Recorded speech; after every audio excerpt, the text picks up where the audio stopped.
Shalom jemaat Tuhan semua, ketemu kembali bersama dengan Prapto. Dan hari ini saya akan melanjutkan kembali kelanjutan dari poin yang sudah disampaikan sebelumnya, ya, dimana diambil dari Amsal 6 ayat yang ke-16, ya, dan sampai 17.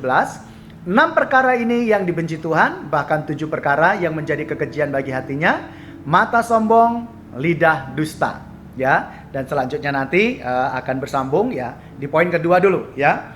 Yang pertama, kita sudah membicarakan mengenai kesombongan, ya. Allah tidak suka dengan anak-anaknya atau umat tebusannya yang memiliki karakter sombong. Dan yang sekarang saya akan mengajak kepada kita semuanya bahwa untuk menyadari bahwa Tuhan tidak suka dengan lidah dusta. Orang yang suka ngomong tentang kebohongan. Mungkin kalau kita renungkan kembali, mengapa sih orang itu bisa berbohong? Mengapa sih orang itu suka berbohong? Ya, biasanya orang yang demikian memiliki banyak alasan. Ada yang untuk membela dirinya sendiri, ada yang untuk menjadi provokator, ada juga dan macam-macam, ya.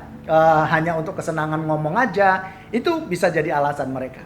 Tetapi yang harus kita ingat bahwa Allah tidak suka dengan orang-orang yang memiliki karakter mulut yang suka berucap tentang hal yang tidak benar atau lidah dusta. Mengapa? Kalau kita lihat di kitab Yakobus, ya, di sana surat Yakobus, bahwa lidah itu memiliki peran besar di dalam satu perkumpulan, ya. Perkumpulan itu akan menjadi damai biasanya dimulai dari lidah kita juga. Perkumpulan itu menjadi panas, itu juga dimulai dari lidah kita. Kalau lidahnya ngomong yang benar, lidahnya ngomong yang mengucapkan sesuatu yang meneduhkan, itu bagus. Tetapi bagi yang suka menggunakan lidahnya untuk suatu kebohongan, bisa mengakibatkan hal yang fatal. Kita bisa lihat bagaimana peran seorang provokator. Mereka tidak menggunakan senjata, mereka tidak menggunakan sesuatu yang fisik, tapi hanya menggunakan lidah saja. Mereka bisa membuat satu kekacauan di satu tempat. Hanya karena apa? Lidah yang berdusta. Dan hari ini, saya mengingatkan kepada kita semuanya bahwa orang yang memiliki kebiasaan berdusta atau lidah dusta itu ternyata dibenci oleh Tuhan. Ngomong yang gak benar tentang temennya, ngomong yang gak benar tentang orang lain dengan tujuan menjatuhkan, ternyata dibenci oleh Tuhan. Ya, tertulis di dalam Alkitab. Orang sombong itu juga gak berdampak baik untuk Tuhan. Termasuk orang yang suka menggunakan lidahnya untuk suatu kebohongan pun juga tidak diperkenan oleh Tuhan. Jadi hari ini kita diingatkan oleh Tuhan agar kita menjaga lidah kita. Sebab hanya dengan mengucapkan sesuatu saja, walaupun itu bohong, dan orang yang diajak ngomong adalah orang yang istilahnya polos, gak ngerti apa-apa, yang taunya iya, itu bisa berdampak buruk, ya, dalam lingkungan tersebut. Mungkin yang usia yang pernah bukan pernah hidup, ya, tapi yang sudah pernah mendengarkan musik tahun 80 90-an. Ada lagu kan yang berkata, lidah tidak bertulang, ya, ucapan cinta mengiris kalbu. Jadi artinya lidah itu berperan besar dalam kehidupan manusia. Itu sebabnya mari kita jaga agar lidah kita tidak mengucapkan sesuatu yang jahat di mata Tuhan. Tidak mengucapkan sesuatu kebohongan untuk menjatuhkan orang lain. Sebab itu jahat di mata Tuhan dan kekejian bagi Tuhan. Oleh sebab itu saya mengajak kepada Bapak Ibu Saudara semuanya, kita adalah umat tebusan Allah.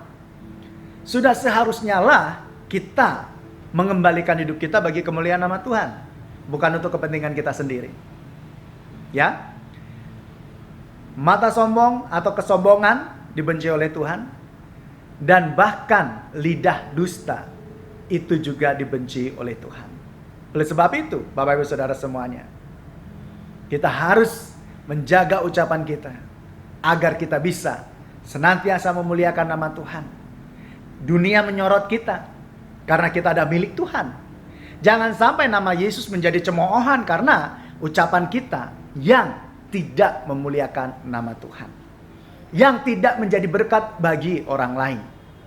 Jadi Tuhan mengharapkan supaya kita ini benar-benar hidup untuk kemuliaan nama Tuhan. Jadi 6 bahkan 7 hal yang dibenci oleh Tuhan. 2 yang sudah kita pelajari. 1 kesombongan. 2 adalah lidah dusta. Saya juga sebagai manusia, sebagai hamba Tuhan, terus berdoa agar Tuhan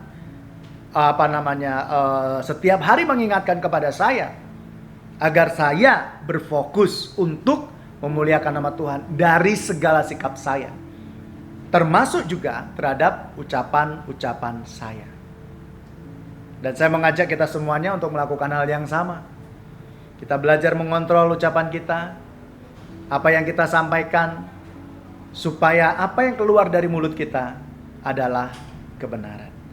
Bukan menjatuhkan orang, bukan untuk untuk membuat orang lain menderita, tapi selalu untuk memuliakan nama Tuhan. Mari kita berdoa dan bersyukur untuk firman pada saat ini. Terima kasih ya Bapa untuk renungan yang boleh kami lakukan pada saat ini. Sebagai orang yang ada di dalam Engkau, kami tahu bahwa lidah kami gampang sekali untuk mengucapkan hal yang negatif. Dan kami mohon padamu sebagai manusia yang masih tinggal di dalam darah dan daging ini Tuhan, agar Roh Kudus menuntun kami, mengingatkan kami bila kami sedang mengucapkan sesuatu yang sudah tidak benar, untuk kami tidak melanjutkannya Tuhan. Sehingga lidah kami tidak berdusta di hadapan-Mu, tidak berbohong di hadapan-Mu. Agar kami senantiasa hidup dengan lidah yang memuliakan nama Tuhan, yang membawa nama Tuhan di sekitaran kami Tuhan. Tolonglah kami ya Roh Kudus, bimbing kami, sebab kami manusia yang sangat membutuhkan Engkau. Ajari kami bertutur kata yang baik, baik di kantor, di rumah, di lingkungan, dimanapun kami berada, sehingga kami bisa menjaga nama Tuhan untuk dimuliakan, untuk disanjung, dipuji oleh kami ataupun orang-orang yang ada di sekitar kami. Terima kasih Bapa. Kami serahkan setiap jemaat-Mu ke dalam tangan kuasa-Mu. Berkati kesehatan, pekerjaan, keluarga, semuanya kami serahkan dalam tangan kuasa-Mu. Terima kasih Bapa. Biarlah poin kedua ini menjadi perenungan buat kami, untuk kami selalu ada di dalam Engkau. Di dalam nama Yesus Kristus kami berdoa. Haleluya. Amin.